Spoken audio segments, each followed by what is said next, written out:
Thanks for tuning in to Show Me the Nuggets. This is Eduardo Trinidad from the team at Digital Triggers. Today's episode is a show recap highlighting the top takeaways of Q2, featuring interviews with Adrian Savage, the founder of Deliverability Dashboard, digital marketing agency coach and advisor Jason Swenk, Solutions 8 founder Kasim Aslam, and Shaun Clark, CEO and co-founder of Go High Level. You can catch these interviews in its entirety by visiting our podcast page at digitaltriggers.io. Don't forget to hit the subscribe button. Here we go. Welcome to Show Me the Nuggets, where each week Joe chats with world-class entrepreneurs to find out the key principles, strategies, and processes that lie behind their outstanding achievements. Now, your host, the no-bullshit serial entrepreneur, Joe Troyer.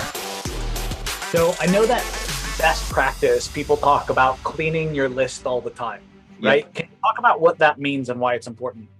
So cleaning your list can mean one of a number of things, but the most important thing here is focusing on the engagement. And I know, when we spoke before the show, then, your guys have already worked out that engagement is really, really important. And when you're keeping your email list clean, the best thing you can do, the way you can help yourself the most, is just to identify who has opened your emails recently and just focus on them. If someone reaches, say, 90 days at the very most, then by that point, you must be considering whether you're going to keep them on your list or get rid of them. And in most cases, you're going to get rid. The only reason you might keep them on your list if they've been unengaged for 90 days is if they're a previous customer or something like that. Otherwise, you might just send them an email saying, hey, do you still want to stay on my list? It looks like you haven't been reading my emails. And then maybe a couple of reminders. If they ignore all of those, they're out of here. Simple as that. Yep, that's really interesting. So about once a year, I feel like my personal email deliverability at Digital Triggers just takes a crap. Like once a year. And it seems like every time with just a couple of tweaks, right? I can take my engaged list and just super engage them for 2 weeks. And then it seems like my deliverability fixes itself. And then it's all well and good again. Is that normal? Is that something I should be thinking about doing more proactively instead of reactively? That's an interesting thing. So by that, you're saying you actually focus on the engaged people for a while, send the emails to them, and then everything kind of improves for a while after that. Exactly. So yeah, what I would tend to do is I would make that a much more regular practice, because the more you focus on the hyper engaged people, the more that's going to boost your reputation on an ongoing basis. So what I tend to recommend to people these days is, even though 90 days might be the cutoff, don't send all of your emails to the people in the last 90 days. Focus on the ones that have opened much more recently. It might be 30 days, it might be a bit different to that. But what I've been doing with my own list is I send emails pretty much every day now. And those daily emails, I'm only sending to the people that opened in the last 30 days. And then maybe once a week, once every 2 weeks, something like that, I'll open it out and I'll send something to the 0 to 90 day people. But it is the tighter you manage that engagement, the better it's going to work on an ongoing basis. That's really, really, really interesting. I've always found that doing something kind of shocking, giving away a free course, something like that, getting massive engagement, getting replies back to the email as well, seems like it's always worked really well. But yeah, I've seen my open rates fall. I'd be at, let's say, consistently 20% plus open rates. And then I don't do a promo or I don't mail for a week or two. And then I start mailing again. And it's it just tanks. It's 7%, 5%. Wow. Okay. We need to do something there then, because my list is not particularly huge. I've only got a few thousand on my list. And when I was mailing, not every single day, I was getting 40, 50% open rates. When I started mailing on a daily basis, it dropped down to about 30% and occasionally go up to kind of 35, 38. But the reason for that is because I'm managing the engagement so much. But the thing to bear in mind as well is that the mailbox providers love consistency and they hate change. So if you're not mailing on a regular basis, then you are going to find it's more of a challenge when you pick things up again. So, consistency is really, really important here. I know that we might talk about mistakes later on, but one of the biggest mistakes I see people make is they send one email out a month and then they suddenly go into full on crazy launch mode and they send 3 emails a day. And guess what? That's what spammers do. So Google starts to treat it like a spam and your emails end up in the spam folder. So it is all about being consistent and just sticking to a particular rhythm. If you want to do daily emails for launches, then you need to kind of ramp up to sending more frequently than once a month before you do that. Yeah, that makes perfect sense for sure. Awesome. Okay. At the end of the day, even if that company blew up, my North Star is just being a resource I wish I had when I was running an agency. And that's why, we do everything, at jasonswenk.com and with our podcasts and our videos. And because, we're always at different levels, and I'm a big mountain person. I always think that, there's kind of 6 different levels of actually making it to the top of the mountain or the summit. Okay. And so my whole goal is like, how many agencies can we get to the summit or to their summit, whatever it is, because some agencies don't want to grow to 100 million or 20 million or whatever number. It's different for everybody. That's awesome. Can you talk us through high level what some of those steps are? Yeah, sure. So at first, the first one is really kind of the staging, right? This is kind of when you're starting to think about starting the agency, right? Like you're kind of starting to survey around of going like, who do I actually need to, go after? How do I gain that clarity, right? How do I decide on my niche that I'm going to go after, my core offer? And really at this level, you really need to focus on lead generation and sales, but you're kind of spraying and praying, right? Right. So that's kind of why you're at the staging. And then the next level up is what I call base camp. And a lot of times when you're at base camp, you're kind of always thinking about like, what do I need to focus on? And what you need to focus on is really kind of automating your lead generation and starting to close more sales at a higher rate. And in order to kind of graduate, you really have to really start kind of generating leads on a consistent basis and closing them consistently. Yep. And then the next level up, you start getting into a steeper terrain, right? And I call this the climb. And this is where a lot of agencies are. And you'll know when you're there because you'll be like, how do I get further ahead? But it just seems kind of bumpy. And a lot of times when the terrain gets tough, a lot of times they're like, man, why can't it just go back to, like the fun stage? And some people go down to base camp. And this is really when you're at base camp, it's really kind of you and some contractors, right? And but everything's tied to you. But on the climb, you have multiple team members. You may have, one manager in there, maybe a project manager, that kind of stuff.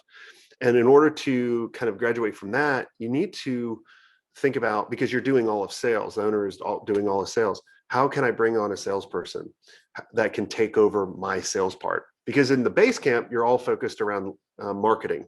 In the climb, you should be all focused in sales. How can I convert that? And then the next level up is called the crux. This is kind of where you're trying to figure out what's your footing. And rather than focused on how do I get further ahead, it's like, how does my team get me further ahead? Yep. Because you start adding, an operations person in there, maybe some directors. And it's all about, when you get to the crux, it's about how can I build the right team in order to start really focusing on other things. So if you go back to base camp, remember, it's around a marketing system. The climb is a sales system. Now the crux, we're really focused on an operations system, right? In order to make sure everybody's in there. And then in order to graduate there, it's really about how do I lead the team to take over the stuff that I used to do in the business? Yep. Right. So now it's like, you figure out the what, you figure out the how. I'll just tell you where I want to go, and you guys go figure it out. Any questions so far before I go to the last two? Makes perfect sense. Okay, cool. And then the next layer up is the crest, right? So if you're looking at a mountain, like you start seeing some peaks, but you're not at the summit, but there's some like really jagged. And really what you're focused on now is how does my team get ahead? So remember, at the crux, we're talking about like, how does my team get me ahead? Now it's like, how does my team get themselves ahead, right? And at the crest, we're really becoming leaders, to the team. And it's all about like, our biggest challenge is finding the right talent. So like in our mastermind for the top, for the people in the crest, the biggest thing we're focused on is building a recruiting system to find all this talent, because we have the marketing dialed in, we have the sales dialed in, and we have the operations dialed in, but now we need more people. So it's all about recruiting. So when you can actually onboard your leadership team, now for marketing, for sales, for operations, you get those three. Now you can kind of graduate and get to the level of the summit. And then the summit, it's all about, how does my team get further ahead, rather than how does my team get me ahead? How does my team get further ahead? And it's all about growing leaders. It's about, scaling the leadership systems. And it's about really becoming the chairman and being able to kind of step away if you want and do other things, because your team has everything there. And so those are really the 6 stages. Yep. And so what I do a lot of times is I help self-identify where they're at. And I'm like, well, cool, you're at this stage. Well, this is what you need to focus on. If you're at the climb, hey, you need to focus on a sales system. If you're at the crest, we need to focus on an operations system. So, I got a little quote here from Eduardo, our podcast producer. As you know, we do our research, and Eduardo said that he heard you say in one of our interviews, or one of your interviews, that when it comes to driving traffic, you're not really that much better than everybody else, and that you just cheat and pick the winning horse. So first off, I love the honesty in that statement. I gotta pull that out and comment on that. I absolutely love that you just threw yourself under the bus. I love the honesty in the statement, but I'm really curious, what the heck do you mean by that statement? I feel like, so we're definitely in the top 10 percentile as far as proficiency is concerned, right? Like there's no question that we've got the data to prove it. Once you're there though, all things are pretty much equal, right? Like a good PPC manager is a good PPC. I don't have any buttons other people don't have. We're all, and it's not like I have access to information people don't have. Like it's all pretty much out in the open. So it's an even playing field. The thing to do there is to make sure that the campaigns that you run have a higher likelihood of success. The first thing we do, I've got 3 salespeople on staff. The very first thing I do is what we call a viability study. So you call Solutions 8 and you're like, hey, I want to give you money. We're going to say, no, let's walk through this process. Tell me about your numbers. What are your margins? What's your lifetime value of a customer? Are you in a consumable space? Is there any recurring revenue? Let's look at what we think the competition is spending, or what your competitive market looks like, et cetera, et cetera. And if we get to the end of that and it doesn't look like we're going to be successful, we don't take you as a client. And it's not us being petulant. Here's the truth. And everybody especially in the paid space, but in the agency space probably knows this. We're not profitable in the first 90 days. That first 90 days is a mad sprint of trying to make this campaign work. And statistically, Google's own statistic is 50% of all Google Ads campaigns fail in the first 90 days. So if I took on everybody, half of my clients wouldn't stay. I can't afford to do that. Now it's, I'm losing money. So we have to take the clients that we know are going to be successful. And the model of vetting their business has proven not only to be really profitable for us, but the customers love the honesty. Like if I hop on with you and I'm like, hey man, you don't have the margins to support paid traffic. Like you can't, it's incalculable the number of people that have gone, oh my goodness, thank you so much. Like, thank you for, and then they get to go beat that up, like they get to go figure out a different supplier, or figure out how they can improve their process, or figure out an ascension model, or, turn it into a subscription or consumable. And then they come back. So there's my favorite thought leader in the whole world is a guy named Jordan Peterson. He's a clinical psychologist out of Toronto. And he says that, one, truth is the most important thing out of all human construct. And 2, as long as you tell the truth, whatever happens afterwards is the ideal outcome, regardless of whether or not you like it in the moment. And I have found that to be true in our business. We're just hyper honest with our customers, manage expectations really well. And on the other end of it, we end up with these really high performing campaigns. So yeah, how was that for an answer, Joe? I hope I didn't hop on a soapbox too heavily. You can edit out whatever there was. No, I love it. And I love Jordan Peterson too. We might have to edit that out though. It's a little controversial. So Yeah. no, just kidding. Or JP. No, I love that mindset. I feel like so many agencies are starved for revenue, or that's how they act, even if they're not really starved, that they'll take on any client, even if they know that they're going to turn out the other side in 90 days, even though they know the statement that you just said is completely true, which is they're not going to be profitable in the first 90 days either. Right. Which is kind of an asinine statement, because it's like, I'm accepting the money I know I'm not going to get to keep and I'm not going to make any profit from. It's like, then what? Why are you in business? That foresight, most people in the agency space, I don't feel like have for some reason. Well, I did. I mean, Joe, these are hard-earned lessons. Here's the thing, dude, is I didn't like wake up and, figure all this out. I failed over and over and over and over and over again. And I'm super hard-headed, but, like a petulant child who keeps putting his hand on the stove, I slowly learned like, hey, this hurts. So, I mean, I made those mistakes so many times. And I remember papering up clients. I remember sending DocuSigns to people and just knowing this is horrible. I'm going to hate this. They're not a right fit. They're going to be a pain in the hindquarters. I shouldn't be doing this. And I just gotten better at kind of listening to that, and so it's a hard-earned lesson, but hopefully somebody out there can just learn from my mistake and not have to go through the crucible themselves. And once you get there, it's crazy too. This is, talking about coming from acting. I was watching this documentary called The Guy from That Thing, and they interview all these working actors that you don't know their name, but you've seen them everywhere. And one of the things that a bunch of them said was, you didn't start really getting gigs until you started turning gigs down. And I found that to be true in my acting world now. I see that to be true in the agency world. Like, we didn't really start cooking with oil. Like, clients didn't really start seeking us out until we started turning clients down. And then all of a sudden we were elevated from, service provider begging for business to like strategic consultant. Those guys they're good. They'll tell you, they'll shoot you straight. They'll be on. Dude, I've got Google reviews right now from people I've never worked with. Like, hopped on a sales call with these guys. They let us know what was wrong with our business and told us that they wouldn't take our money. So I think it's a good place to be, and everybody can do it. It doesn't matter what service you're offering. You can tell somebody, before you go build their website, hey, I think that this is a flawed model for these reasons. I'd like you to make these improvements before I were to take you on as a customer. When it comes to customer retention for agencies, we've hit on it a couple of times, but what do you see your most successful agencies doing in terms of customer retention? You mean how are they the people who retain their customers retaining the best? I mean, they're selling tech, they're selling SaaS, they're selling technology.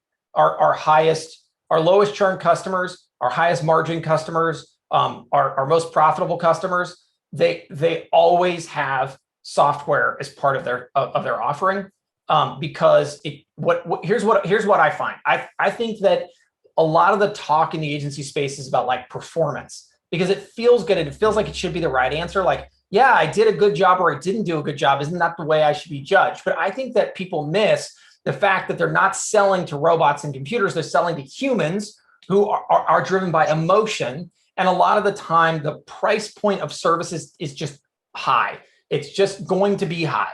And unless, and there's definitely a divide here. There's definitely people where, if you provide a ton of different services and you have a $5,000 a month retainer and you're doing everything for that business, that's definitely a way to go. But for people who can't jump to that level or haven't gotten there yet, you got to realize that if you're hitting someone with a $3,000 bill every month, psychologically, it just feels expensive. They're not going to say, well, but for my $3,000, I'm actually getting 100,000 in revenue. They're just not going to do it.